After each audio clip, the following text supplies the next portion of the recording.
Itu dia. Betul ke bunyi dia? Oh. Seekor diri. Dia bising macam pasangan. Burung apa tu? Burung apa tu? Ada macam pump kat atas kalau putih. Burung apa Dia tu? bising burung pump. Burung pang.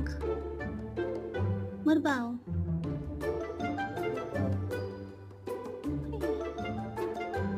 Dia dekat dah depan. Tu? Dia jadi macam tupai. Gerak. Dia nampak gagak. Dia banyak. Bukan tu gagak. Bukan gagak. Dia lagi di sini. Dia